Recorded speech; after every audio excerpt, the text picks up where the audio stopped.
السلام علیکم ناظرین، موجودہ صورتحال میں بانی پی ٹی آئی کو اڈیالہ جیل سے کے پی جیل منتقل کرنے کی درخواست سماعت کے لیے مقرر۔ جسٹس امیل الدین خان کی سربراہی میں 7 رکنی بینچ 10 دسمبر کو سماعت کرے گا۔ شہری نے سیکیورٹی وجوہات پر بانی کے پی کے جیل منتقل کی درخواست دائر کی تھی۔ سپریم کورٹ انتخابی دھاندلی کے خلاف بانی پی ٹی آئی کی درخواست سماعت کے لیے مقرر۔ 8 فروری 2024 انتخابات میں دھاندلی کے الزامات کی درخواست سماعت کے لیے مقرر۔ ناظرین، پی ٹی آئی کی شرائط کیا حکومت مانے گی؟ کیا پی ٹی آئی میں موروثی سیاست کا آغاز ہو چکا ہے؟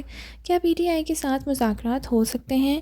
کیا پی ٹی آئی مذاکرات کرنے کے لیے تیار ہوگی بھی یا نہیں؟ ناظرین، سینئر سیاستدان اور ایکس پی ٹی آئی ممبر فیصل وابڈہ کا کہنا ہے کہ مولانا ایسے سیاستدان ہیں جنہیں فیوچر کا پہلے ہی پتہ چل جاتا ہے۔ بانی پی ٹی آئی کے دور میں بشرا بی بی یا کسی اور کے توسط سے چیک گوگی کنگ کے پاس گئے تھے۔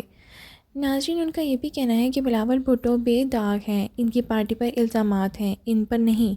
فیصل وابڈہ نے یہ بھی کہا کہ بلاول کا میجورٹی لیول زیادہ ہے، گھر میں جمہوریت کے لیے شہادتیں تک ہوئی ہیں۔ فیصل وابڈہ نے یہ بھی کہا کہ بلاول بھٹو کو وزیر اعظم کی کرسی کا امیدوار کیوں نہیں ہونا چاہیے۔ حکومت کو کسی سے کوئی مسئلہ نہیں، اپنے بوجھ سے مسئلہ ہے۔ انہوں نے یہ بھی کہا حکومت کا بہت زیادہ ہے، کھڑے نہیں ہو پا رہے۔ فضل الرحمان کے ساتھ جو کمٹمنٹ ہوئی تھی اس پر عمل ہونا چاہیے۔ ناظرین، آئیے سنتے ہیں فیصل وابڈہ نے اور کیا کیا انکشافات کیے۔ تو عمران خان صاحب کی زندگی میں ایک اور خاتون بڑی امپورٹنٹ ہے، وہ علیمہ خان صاحب ہے۔ ساری بہنیں، لیکن وہ بڑی ووکل ہوئی ہیں نا، وہ بول رہی ہیں کہ اب سول نافرمانی کی طرف جا رہے ہیں ہم لوگ۔ اچھا، میں آپ کو بتاتا ہوں کہ یہ اچھا آپ نے ٹاپک کیا۔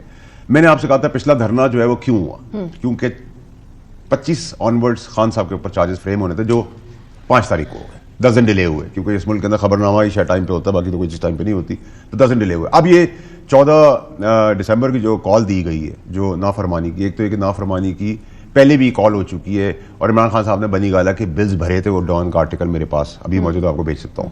دوسری چیز ہے 14 کی ڈیٹ کیوں کی ہے؟ 14 کی ڈیٹ اس لیے انہوں نے کی ہے کہ تھلتلی ان کے دل و دماغ میں ہے، اور ان سے پھر مسٹیک ہو گئی ڈیٹ کے اندر کہ فیض حمید سے ریلیٹڈ گرما گرم خبر آنے والی ہے، ٹھیک ہے، اور گرما چارجز سے ریلیٹڈ ہی، تو گرما گرم خبر جو ہے ان کے حساب سے 14 آنورڈز آ رہی ہے۔ میں آپ کو کہہ رہا ہوں 14 سے پہلے آ رہی ہے۔ آپ کہہ رہے ہیں فیض حمید سے ریلیٹڈ جو خبر آنے والی ہے، تو آپ کہہ رہے ہیں کہ it will be a do or die situation? No, it's not do or die, کوئی مر بھی جائے، پھانسی بھی چڑھ جائے تو پاکستان چلے گا نا، بٹ میں کہہ رہا ہوں چارجز فریم ہونے کی اچھی بڑی گرم خبر ہے، اس کے 14 سے پہلے آ رہی ہے۔ ان کے حساب سے 14 کے بعد آنی ہے، انہوں نے پھر مس کیلکولیٹ کیا، میرے حساب سے 14 سے پہلے آنی ہے، تو 5-7 دن 8 دن میں آ جائے گی، لیکن 14 سے پہلے آ رہی ہے، تو پھر انہوں نے غلط ایک ٹائم کر لیا چیز کو۔ سب قوم کو اب جب یہ ہو جائے گا تو آپ پھر مجھے بتانا، کہنا میرا دعویٰ ٹھیک تھا، مجھے خواب آ گیا تھا، مجھے کسی نے بتا دیا تھا۔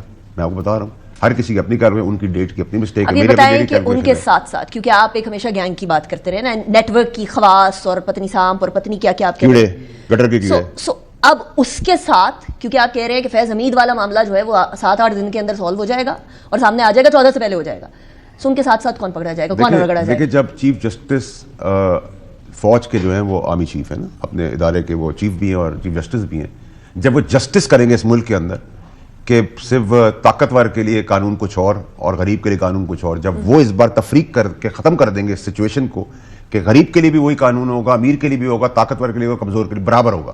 پہلی دفعہ پاکستان کے 75 سال میں ایک army chief general Asim Munir صاحب کی سپہ سالار ہونے کے ساتھ ساتھ ان کی موجودگی میں یہ پہلی دفعہ پریسیڈنٹ سیٹ ہونے جا رہا ہے کہ ان کے ادارے کا سب سے طاقتور آدمی جو پاکستان کی ہسٹری میں نہیں آیا تھا طاقتور، جس کو پرائم منسٹر نے بھی گیم کھیلی ہو، اس کی بیوی کے ساتھ بھی وہ ملا ہو، آرمی چیف کو بھی اس نے بیوقوف بنایا ہو، اور طاقتور شخصیت کے ساتھ انصاف جب ہوگا کٹہرے کے اندر کہ پاکستان پہلے ہے، پاکستان کا آئین اور قانون پہلے ہے، تو پھر باقیوں کو تو اپنے لیے اللہ ویسے ہی پڑھ لینا چاہیے۔ نہیں، لیکن آپ اس چیز کو ہمیشہ بشرا بی بی کے ساتھ جوڑتے ہیں نا، کہ بشرا بی بی کی شکایات لے کر گئے تھے عمران خان صاحب کی طرف، تو جنرل عاصم منیر کو اس ٹائم پر ان کے عہدے سے ہٹا دیا گیا تھا جی، اور آگے روکنے کے لیے بہت پوری کوشش کی۔ سو کیا اب جب فیض حمید والے معاملات سالو ہوں گے تو بشرا بی بی بھی کیا اس لیکن جب فیض حمید صاحب یہ بتائیں گے، شواہد ہوں گے اور بتائیں گے، گواہیاں دیں گے عمران خان صاحب کے لیے، تو ایسا نہیں ہو سکتا وہ اپنے بندے کو اپنی ملٹری کورٹ میں ڈیل کریں، ٹرائل کریں اور کسی دوسرے کو کہیں اور کریں۔ تو میں یہ آپ کو سارے شبہات بتاتا آپ کہہ رہے ہیں ملٹری کورٹ میں ٹرائل ہوگا؟ اس کو میں اس کے لیے آئی وونٹ بی سرپرائزڈ، میرے لیے کوئی سرپرائز نہیں ہوگا۔ کس کس کا ملٹری کورٹ میں ٹرائل ہوگا؟ جتنے مجرم تھے جو جرم کے اندر شامل تھے وہ آپ کو نظر آئے گا، وہ آپ کو نظر آئے گا، لیکن ابھی تو خان صاحب کے لیے سب سے بڑی پرابلم ہے، سب سے مصیبت ہے۔ خان صاحب کا ملٹری کورٹس میں ٹرائل ہونے والا؟ میں سرپرائز نہیں ہوں اگر یہ ہوا تو، آئی وونٹ بی شاکڈ۔ اور اس کے امکانات کب تک ہیں؟ یہ چارجز فریم ہونے کے بعد فیض حمید پہ چارجز فریم ہونے کے بعد دیکھیں ان کو کورٹ مارشل ہونا ہے. کورٹ مارشل کے حساب سے میری دلی تمنا اور میری سوچ بھی یہی ہے کہ ان کو صرف کورٹ مارشل ہی نہیں ہوگا, ان کو سزا بھی ہوگی اور بہت خطرناک سزا ہوگی. وہ سزا کیا ہو سکتی ہے آپ کی نظر میں؟ وہ سزا بغاوت, ملک کو نقصان پہنچانا, اپنی فوج کو نقصان پہنچانا, جمہوریت کو نقصان پہنچانا, پاکستان کو ایکسٹریم اس میں بغاوت کے زمرے میں عمر قید بھی ہوتی ہے, پھانسی کی سزا بھی ہوتی ہے, دو ہی ہوتی ہے. سو آپ یہ کہہ رہے ہیں بغاوت کی بیسس کے اوپر ان کو میری وش لسٹ کہہ لیں یا میری ازمپشن کہہ لیں یا میری سوچ کہہ لیں, میں تو وہی بتا رہا ہوں جو میں سمجھتا ہوں, سیکھتا ہوں, سوچتا ہوں, اور میری شاید دلی میں خواہش بھی ہے, کیونکہ اس وقت کا طاقت ترین فوجی جس میں آپ مجھے ٹیگ نہیں کرتے کہ اس میں بہت جمہوری تھا, جب میں نے ایک اکیلے پاکستان میں ایک معصوم آدمی نے ٹیک آن کیا تھا فیض حمید کو, جب وہ D G I S I وردی میں تھے. وہ تو کریڈٹ مجھے نہیں دیں گے, لیکن میں کوئی چیز پہلے بول دوں تو جی مجھے اس نے بتا دیا, میں اس کا آدمی ہوں, تو مجھے اس میں کوئی پرابلم نہیں, آپ کی مرضی ہے, جس کو جو کہنا چاہیں. لیکن یہ تو بڑی سیریس بات ہو جائے گی نا, پھر وہ سول نافرمانی کا سوچے کہ اس کے غبارے سے پہلے ہوا نکل گئی ہے, غبارے وہ مذاق اسٹاک ہو جائے گا, وہ لوگ ہنسیں گے. آپ پاکستان کو یہ بتا رہے ہیں, میں نہیں سمجھتا, میں ڈیولز ایڈوکیٹ کا رول پلے کروں گا جو میں بہت عرصے سے کر رہا ہوں. عمران خان صاحب نے بہت مثبت بات کی, پہلے وہ فوج سے بات کرنا چاہتے ہیں, اب وہ حکومت سے بات کریں, وچ از ویری گڈ سائن. حکومت سے بات کریں گے تو حکومت اور بہت جگہوں پہ بات کر لے گی, لیکن اس کے نیکسٹ ڈے یہ آ جاتا ہے ٹویٹ کے میں سول نافرمانی کی طرف 14 کی کال ہو جاتی ہے. تو اس کا مطلب یہ کہ عمران خان صاحب کو مزید پھنسانے کے لیے, جیسے قاسم سوری نے ان کو پاگل قرار دے دیا, وہ بگوڑا جو ہے مفرور جو ہے وہ جو بھاگا ہوا ٹویٹ کرتا ہے, سارے خیر بھاگے تو سارے ہی ہیں, ٹویٹ ٹیگنگ سے کرتے ہیں, وہ ایک ہے نا بہت بڑا بنتا ہے وہ خان کا ٹھیکیدار, پنجاب کا پریزیڈنٹ حماد اظہر, وہ اس ٹائم کے بھگوڑے جو کہ سب کانسپریسی کیا چلی. قاسم سوری میں نے ٹویٹ کیا, میں نے کرایا, عدلیہ نے کروایا, پیپلز پارٹی نے کرایا, فوج نے کروایا. وہ کہہ رہے ہیں وہ پاگل ہو گئے عمران خان صاحب, ان کے ذہنی توازن کھو بیٹھے. یہ سب گیم کیا بن رہی ہے؟ خان کو پہلے پاگل قرار دیں گے, پھر اس کو ہسپتال پہنچائیں گے, پھر اس کو زہر دیں گے, پھر اس کا تو میں تو یہ assumption بھی جو ملاقات کر کے آئے وہ تو کہہ رہے ہیں وہ بڑے ہٹے کٹے ہیں, اور secondly is very healthy and very. میں نے بھی آپ کو کہا تھا اڈیالہ جیل اور اڈیالہ جیل والی سچویشن کے اندر تارا مسیح کی ہسٹری بھی نہ بھولیں. اس ملک میں 3 چیزیں بہت یاد رکھنی, تارا مسیح, ایوان سے پھانسی کا پھندے پہ چڑھا دینا, اور جیل سے ایوان میں لے آنا. یہ تینوں چیزیں پاکستان کے اندر ہو چکی ہے. تو آپ بڑی تھن ڈینجرس لائن کے اوپر چل رہے ہیں, اور یہ جو خطے کے اندر جو مزاج ہے بیوی مار دے, یہ راجواڑا ہے, راجنیتی ہے, اس میں باپ بیٹے کو مار دیتا ہے, بیوی میاں کو مار دیتی ہے. اچھا, آپ نے بات کی وہ مذاکرات کی کہ حکومت سے مذاکرات کرنا بڑی اچھی بات ہے, لیکن ایک جگہ پاکستان تحریک انصاف 5 رکنی مذاکراتی ٹیم بناتی ہے, دوسری جگہ وہیں اس مذاکراتی ٹیم کے امپورٹنٹ ممبر اپوزیشن لیڈر عمر ایوب صاحب کو اریسٹ کر لیتے ہیں. عمر ایوب کو آسمان سے اترا ہے, 5 پارٹیاں چھوڑا ہوا ہے, قبر